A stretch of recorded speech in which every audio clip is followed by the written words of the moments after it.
Ang pamagat ng pelikulang ito ay S-Line. Isa ito Korean drama na nangkalat ngayon sa internet dahil sa kakaibang kwento nito. Tungkol ito sa isang babae na naninirahan mag-isa sa isang apartment na nasa pangalawang palapag ng building. Ang babaeng ito ay may kapangyarihang makita kung ilang tao na ang tikman niya sa kama dahil sa pulang guhit sa ibabaw ng ulo nito. At siya lang ang nakakakita ng mga pulang linya. Ang estudyante ito ay gusto ihatid ng tito niya ngunit ayaw niya magpahatid sa school, dahil sa mga nangbubuli sa kanya sa school na pinagbantaan siyang huwag magsumbong sa tito niyang pulis. Kaya hinayaan na lang siya ng tito niya at nag-duty na ito sa trabaho. Napansin niya ang isang bagong lipat na babae sa kabilang building at tiningnan ang mga pulang linya sa ulo nito, habang nakaupo ang isang babae sa kabilang building at nagmamasid sa paligid. Ay nakita siya nito at kinawayan siya na parang gusto siyang kaibiganin nito. Dahil siya ay isang introvert na babae ay natakot siya at biglang sinara ang bintana. Kung sa iba ay isang blessings ang kapangyarihan makita ang mga pulang linya at malaman kung ilang tao na ang naitalik nito at kadugtong ng pulang linya ang naitalik nito. Sa kanya naman ay isang sumpa ito dahil simula ng pinanganak siya ay angkin niya na ang sumpang ito. Nung malaki na siya ay sa kanya na lamang naintindihan kung ano ang ibig sabihin ng pulang guhit sa ulo ng mga tao. Dahil nang bata pa siya ay lagi na nakikita ang mga guhit na pula sa ulo ng daddy niya at siya lang ang nakakakita nito.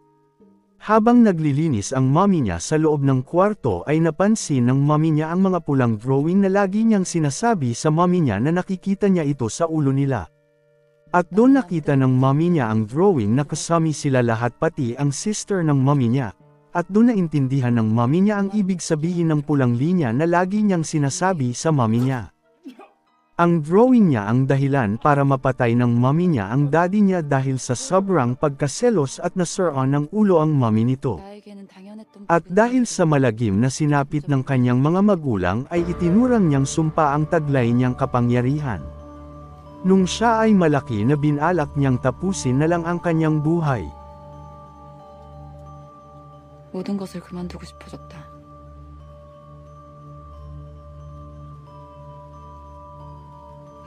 Ilang beses siyang nagpakamatay tumalon nagbigti at nilaslas pa niya ang kayang pulso. Ngunit kahit anong gawin niyang pagpakamatay ay nabigo lamang siya dahil isa pala siyang immortal.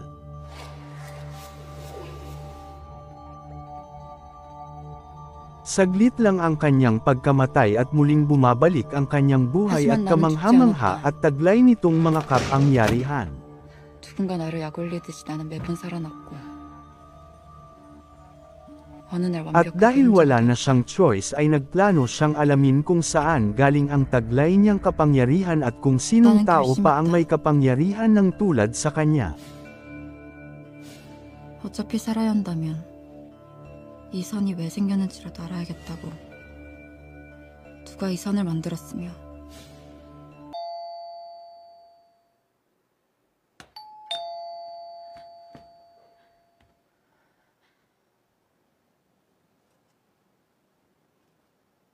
저기요, 계세요? Ang bagong lipat na babae sa kabilang apartment ay gusto siya bisitahin at kaibiganin.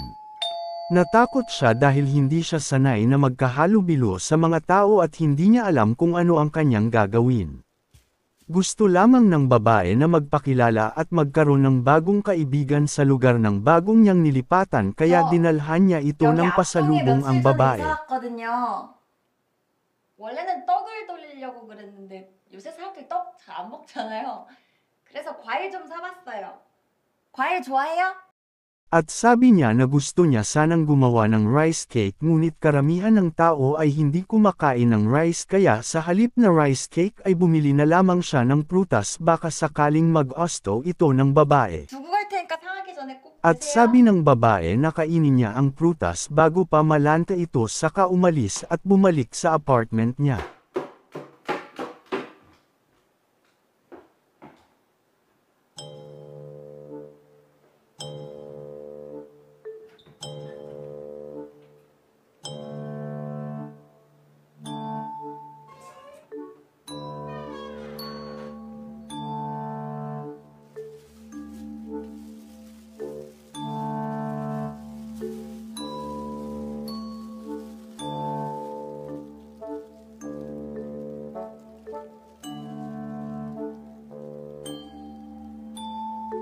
Inamoy niya ang prutas at napaiisip na baka may lason ito.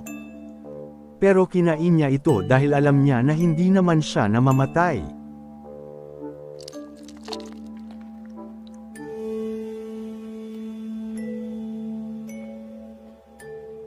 Doon natauhan siya na busilak ang puso ng babae at wala masamang intensyon sa kanya at gusto laman ito na magkaroon na kaibigan, hindi dahil masarap ang prutas kundi nagastuhan niya ito dahil hindi niya pa naranasan may bumigay sa kanya ng pagkain.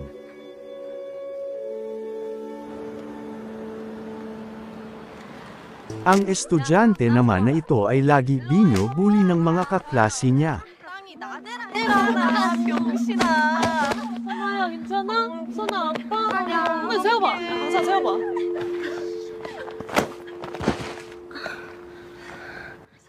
At sinabihan ito nagmagbigay siya ng pera ngunit kahit isang sentimo ay wala siyang binigay kaya binugbog siya at pinagtulungan.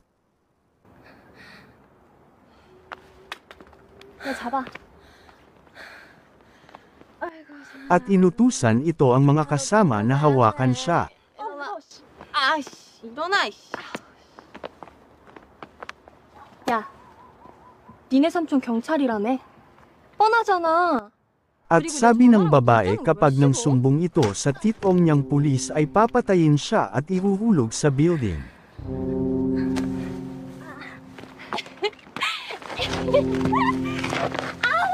진짜 무겁네.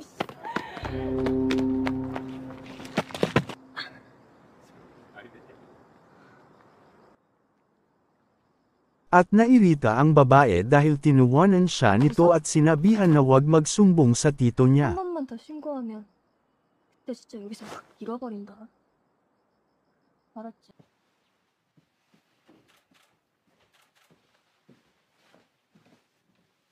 Habang ay tito niya ay nasa kalagitnaan ng investigation dahil may pinatay na babae malapit lanang sa apartment na tinitirhan nila. Ang pagkakilanlan ng babae ay nasa 29 na taong gulang naninirahan mag-isa sa isang apartment at ng iisang anak lanang ito. Ang mga magulang niya naman ay nakatira sa countryside at siya ay nangtatrabaho bilang isang manager ng cafe. 확인해 보겠습니다.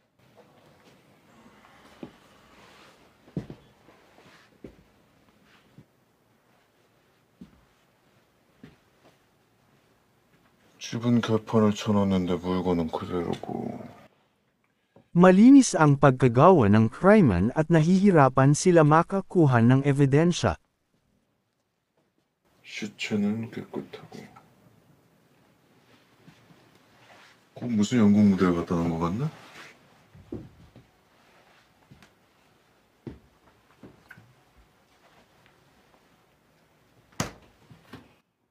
Nakita ng imbestigador ang mga pinagkainan at napag-alaman nila na may kasama ito kagabi bago naganap ang krimen. 유명한 집이에요? 아니? 주민만 하는 맛집. 체크. 예.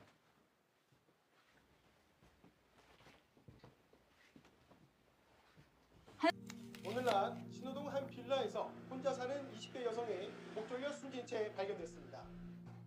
경찰은 강제 Habang nanonood ng balita ang babae tungkol sa pinatay na babae malapit sa kanilang apartment ay napansin niya ang isang naka-helmet na huminto dahil kahit natakpan ng pader ay kita ang pulang linya nito. 수백 개의 S라인을 가진 사람도 At 있긴 doon 하지. kinutuban ang babae na baka siya ang serial killer na pumapatay ng mga babae. 더군다나 살인사건 현장에서 뭔가를 엿들으려고 하는 사람이라면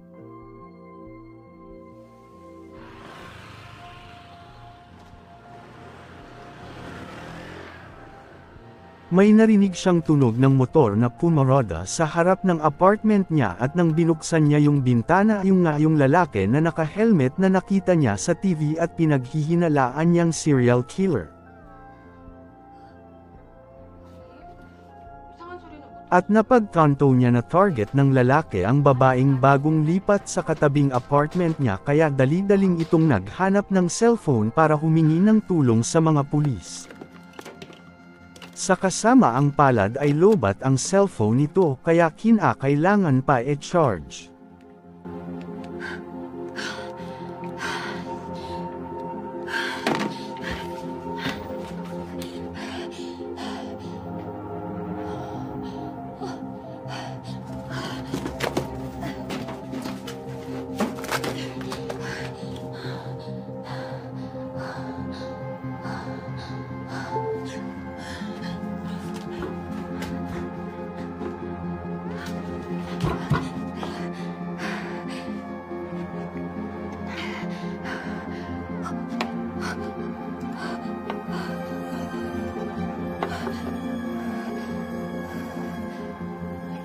네, 긴급신고 112입니다. Ngunit mali pala ang hinala ng babae dahil kilala pala ito ng babae na nakatira doon sa apartment at dahil doon din na niya tinyuli ang tawag. 말씀하세요. 여보세요?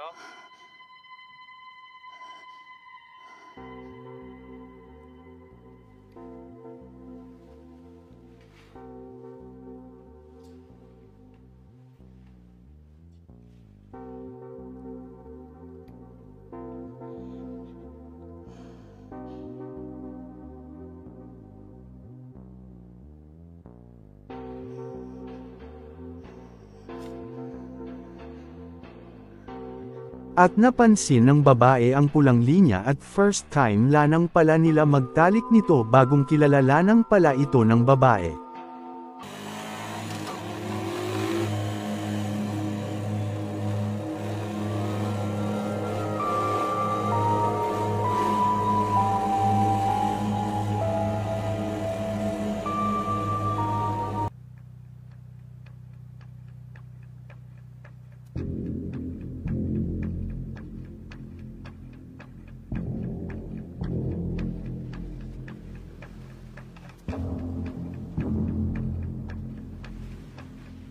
이제 하나 남았네.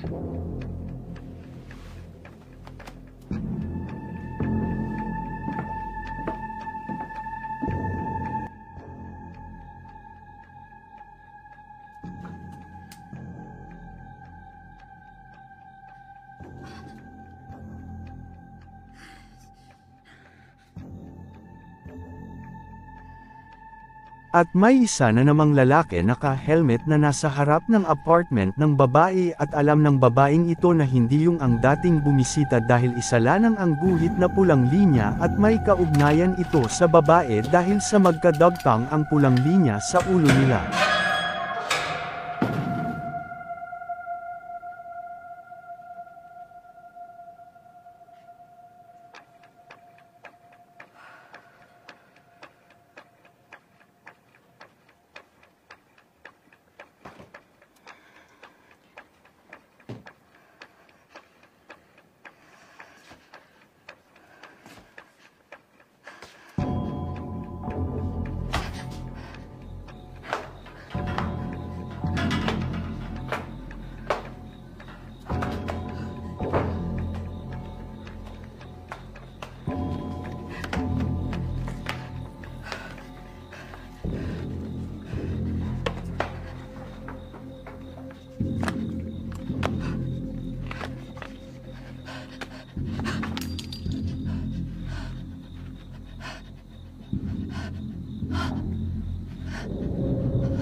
At nagpasya ang babae na tulungan ang kanyang kaibigan ngunit biglang nanghina ito dahil may phobia siya sa kutsilyo at bumalik sa alaala niya ang kanya ina at bigla siyang natamba.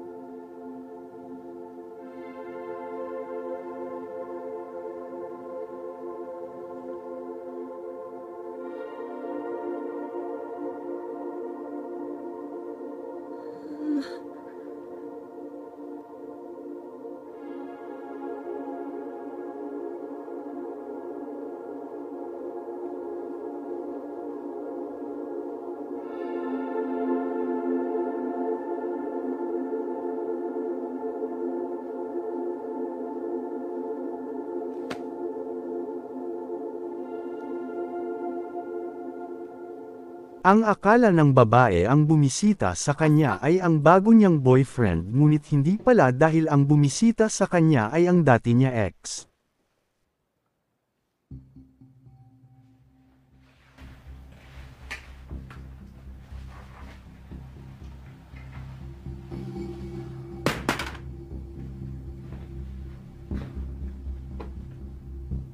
정민 씨. Kinumusta siya ng lalaki at nakapagtataka dahil na nakikita niya rin ang mga pulang linya dahil sa suo nitong salamin.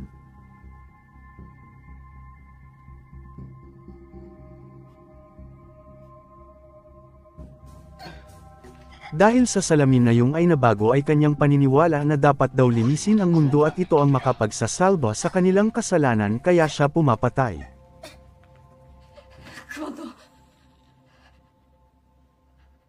Ngunit dumating ang babae at gusto siya iligtas nito.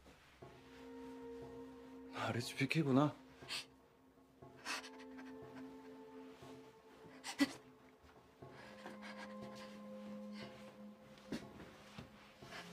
그로 찌르게? At tinanong ng lalaki kung gusto ba siyang saksakin ng babae ngunit hindi kaya ng babae sumaksak ng tao kaya inagaw ng lalaki ang patalim ang siya ang sinaksak nito. 한번 보라니까. 못 찌르겠어? 어?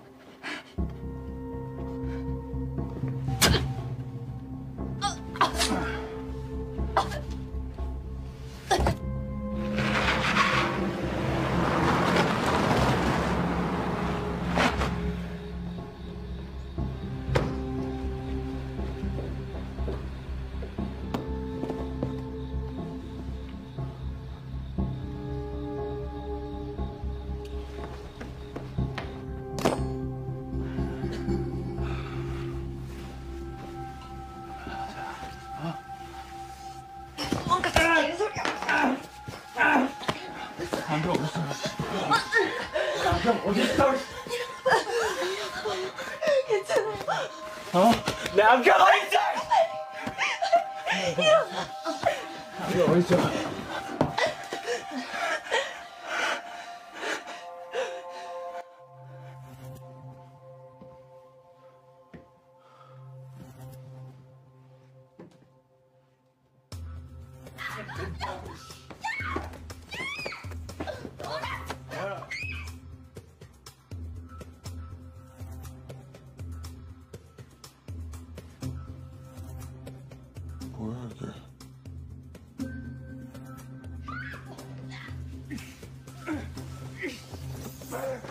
Dahil sa immortal ang babae ay muli itong nabuhay at sa kabilang apartment inaman ay nakita ng pulis ang mga pangyayari at dali-dali itong gumawa ng aksyon. 야.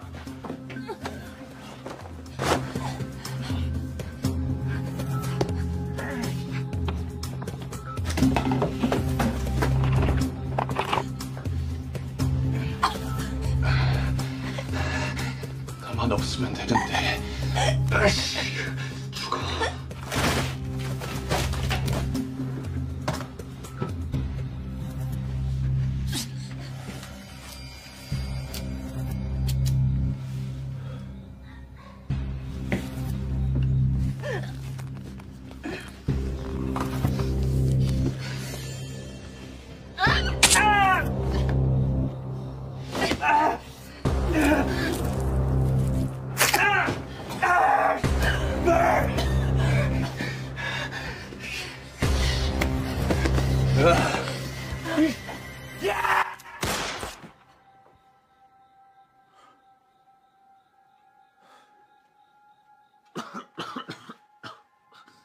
Ang sabi ng lalaki na malapit na mamatay ay ang linya ay unting-unting nawawala ngunit narig ito ng babae dahil nakikita din pala ito ng lalaki. 많이 없어지고 있네.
Napaisip ang babae bakit nakikita din ng lalaki amang pulang linya dahil sa salamin, sino ang may gawa ng salamin at sino ang bumigay sa kanya.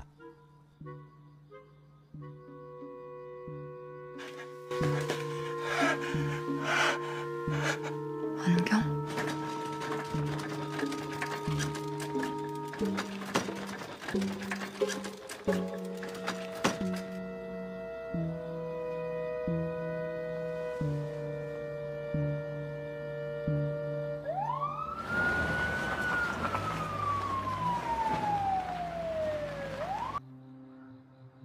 그렇다면 나는 이제 무엇을 해야 할까?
Tapusin hanggang dulo para sa episode 2.